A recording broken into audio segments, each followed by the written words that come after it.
high school swimming 50 freestyle record was 25.58 seconds. That number defined me as an athlete. I wanted to hold an individual record before graduating high school, and I went into my senior It seems easy enough. A 53 is just swimming down and back. I knew that if I worked hard enough, I would get it. But as the season passed, my opportunities to break the record slipped away. I qualified for state before Christmas break and continued to push myself every day. I looked up at the record board every day at practice and told myself that I would get that record. The Regions Championships came and I was signed up for the race, but I missed the record. The state meet was fast approaching, and with that, my last chance to break the record. I continued to improve my technique.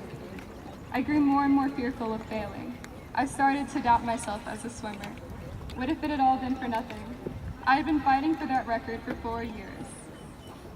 Why else would I have endured the early morning practice and the grueling workouts? I needed that record. The 2-hour drive to the state meet flew by. I tried to force the doubtful thoughts from my mind. I kept telling myself that this was it. I was going to break that record. No, I wasn't just going to break that record. I was going to annihilate it. My heart was set. But I didn't get the time in prelims. In fact, I didn't come close. I swam significantly slower than I had anticipated. I barely made finals. The top 30 times returned for finals and I was 30th. It was just enough to secure myself one last chance to make the time. That night, I felt overwhelmingly anxious. What if I didn't make it? What if I failed? Why can't I just swim the time?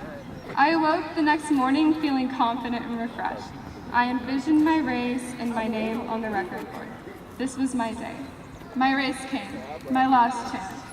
I had warmed up, spoken to my coaches, put my swim cap and goggles on, and I envisioned my name on the record board. This was going to be the perfect race.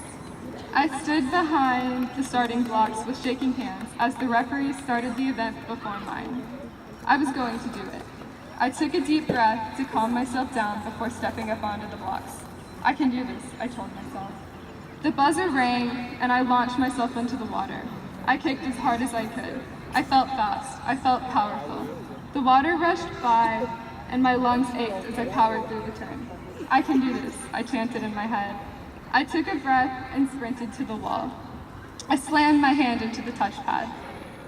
I looked to the clock, but I couldn't make out the numbers. Did I do it? I had to have done it. I did everything right. I nailed the turn. I only took one breath. I kicked until my feet went numb. But when I looked at Coach Powers, I felt my heart sink. I had seen that forced smile before. I didn't do it. I climbed out of the pool and sat down. I felt overwhelmed with exhaustion and disappointment. I had failed. I didn't do it. I wasn't fast enough. I felt as if I had wasted my time. I had worked so hard for nothing. I had missed the time by the blink of an eye, 6/100 of a second. I worked so hard, but I failed. I did not reach my goal. But this wasn't why I became a swimmer. When I think back to why I started swimming, I don't think about holding a record or swimming a certain time. I started swimming because one day I jumped in a pool and found something that I loved.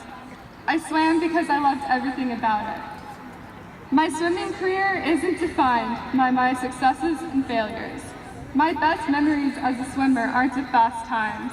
They're of the fun I had racing, the sardine games we played in IKEA, the dinners at Moe's after swim practice, the rides to away meets, the jam sessions in friends' cars before practice, the sunburns after summer league meets, and the laughs I shared with my teammates. I made amazing friends, I made memories, and I had fun. And looking back on my time as a swimmer and as a high school student, I have learned that life isn't about winning or losing. We won't look back on this time and think about our GPAs or our ACT scores. We will look back and think about the field trips, the football games, the sports practices, the late night with friends, the boost jokes, the backflips, and the friendships that we will cherish for a lifetime. High school is about the memories you make with friends that will last a lifetime.